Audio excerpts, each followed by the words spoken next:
살면서 도저히 용서가 안 되거나 다시 보고 싶지 않은 사람이 혹시 있으신가요? 저는 있는 것 같습니다. 저의 오늘 이 이야기는 누군가를 비난하려는 이야기도 과거를 들추기 위한 이야기도 아닙니다. 그저 사람과 사람 사이에서 어디까지가 이해이고 어디부터가 거리가 되어야 하는지 조심스럽게 꺼내보는 이야기입니다. 저의 아주 오래된 친구 이야기를 해보겠습니다. 유년 시절부터 마음이 참 잘 통했던 친구가 있었습니다. 초등학교, 중학교를 함께 다니며 별별 이야기를 다 나누던 친구였습니다. 우리는 서로의 마음을 너무 잘 안다고 생각했고, 그래서 오래 함께 할 거라 믿었습니다. 마음을 다 줄 수 있는 친구가 있다는 것이 얼마나 좋은 일인지 우리는 날마다 웃음이 가득했습니다. 그러던 어느 날 그 친구에게 너무나 큰 일이 일어났습니다. 그 친구의 엄마가 갑자기 사고로 세상을 떠났습니다. 어린 나이에 감당하기엔 너무 큰 상실이었고 그 친구의 슬픔은 너무 커 보였습니다. 저는 그 친구와 모든 일상을 함께하며 더 많은 이야기를 나누게 되었습니다. 그 시간 속에서 우리는 더 가까워졌고 더 깊은 우정이 쌓였다고 믿었습니다. 시간이 흘러 우리는 성인이 되었고 자취를 함께 하게 되었습니다.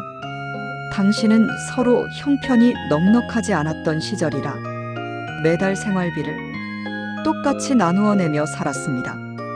그때 가까운 곳에 살던 제 언니는 우리가 먹을 반찬과 음식을 자주 챙겨주었고 주말이면 늘 함께 언니의 집에 갔습니다. 언니는 그 친구에게도 참 많은 마음을 써주었습니다. 그 친구는 말을 참 잘했고 사람의 마음을 얻는데 능숙해 보였습니다. 그래서 언니와도 금세 가까워졌고 내가 없어도 그 친구는 언니의 집으로 찾아가기도 했고 언니는 동생이 없어도 동생의 친구에게 밥을 먹이고 마음으로 챙겨주었습니다. 우리는 그렇게 20살이 되었습니다. 언니는 제 20살 선물로 예쁜 정장을 2벌 사주면서 그 친구에게도 선물을 사주었습니다.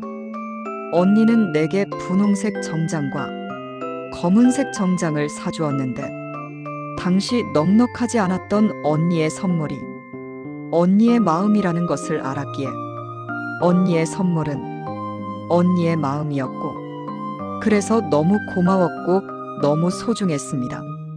정장을 입을 일이 거의 없던 저는 자주 입지는 않았지만 옷장에 걸린 옷을 볼 때마다 언니의 마음이 느껴져 미소가 지어졌습니다.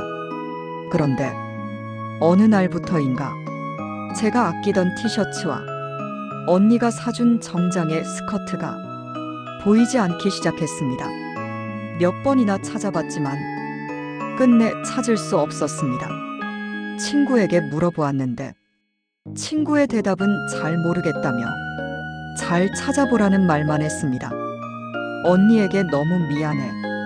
마음 한구석에 많은 불편함이 남아 있었습니다. 그러던 어느 날 그 친구가 갑자기 여행을 간다고 말했습니다. 일주일 정도 다녀오겠다는 말이 너무 뜬금없어서 혹시 무슨 일이 있는 건 아닌지 걱정이 되었습니다. 며칠 후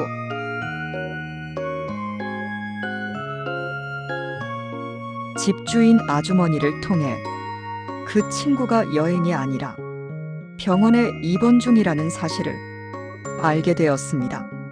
아프다는 소식에 놀랐지만 한편으로는 왜 나에게는 거짓말을 했을까? 서운한 마음이 들었습니다. 친구가 걱정이 되어 병원을 찾았는데 생각보다 많이 아파 보였고 아픈 친구를 보니 서운한 마음을 가졌던 나의 마음이 부끄럽게 느껴졌습니다.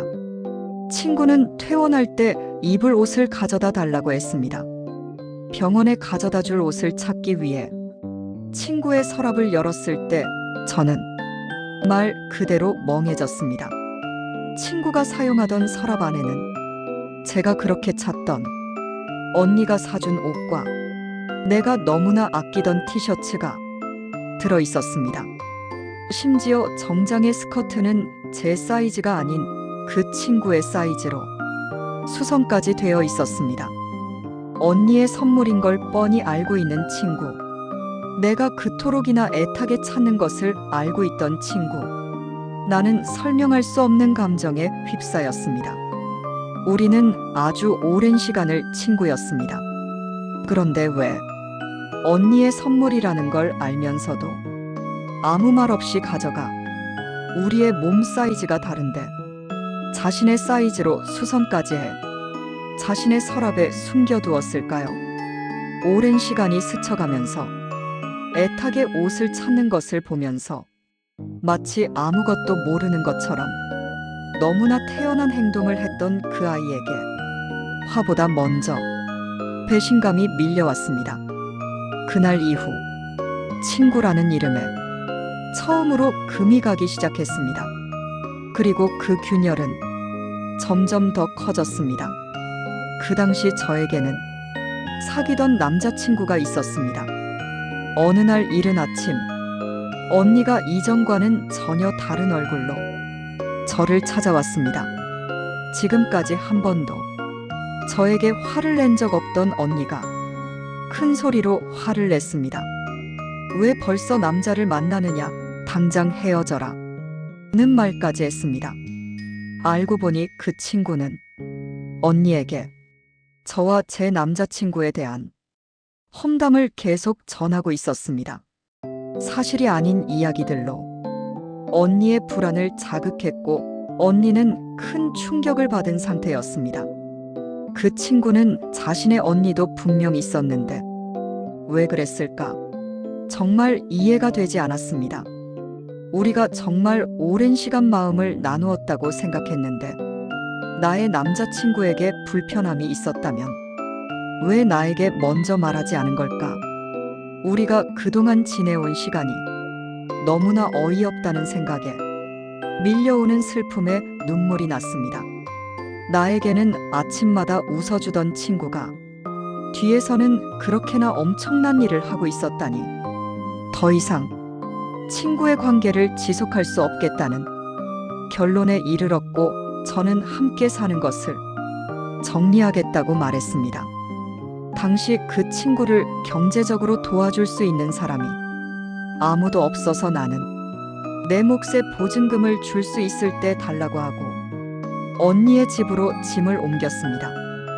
사실 나는 언니 집에 살아도 되는 상황이었는데 그 친구의 경제적 상황이 혼자서 보증금을 마련하지 못해 엄마의 도움까지 받으면서 함께 살았던 상황이기도 했습니다. 그렇게 끝나는 것 같았는데 그 친구는 또다시 언니를 찾아갔습니다.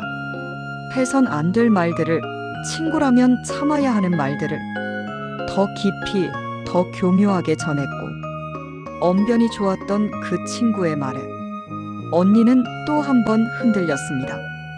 그때 저는 알게 되었습니다. 이건 오해가 아니라 그 친구의 패턴이라는 것을. 그럼에도 불구하는 제 엄마는 그 친구를 이해해보자고도 하셨습니다.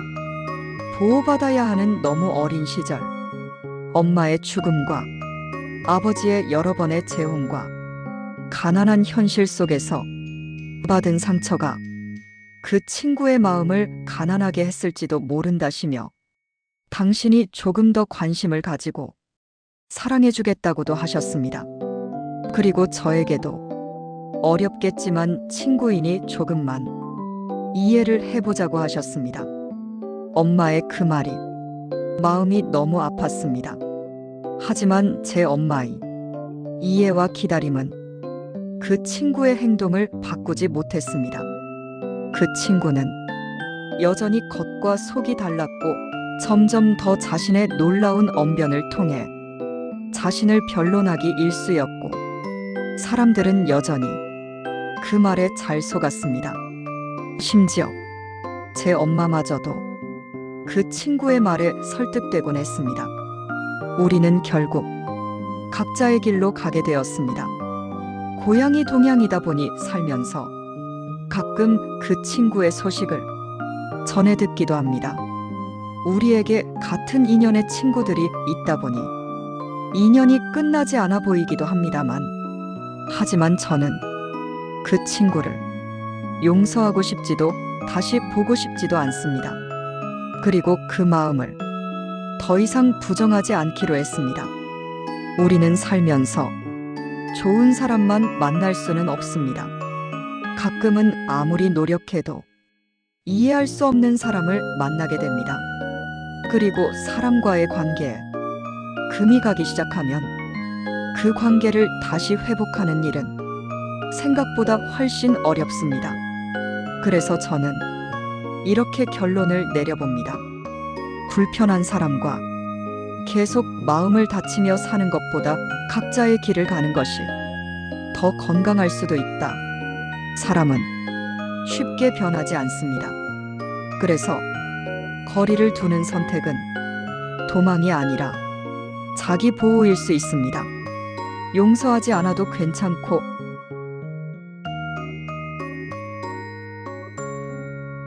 화해하지 않아도 괜찮습니다.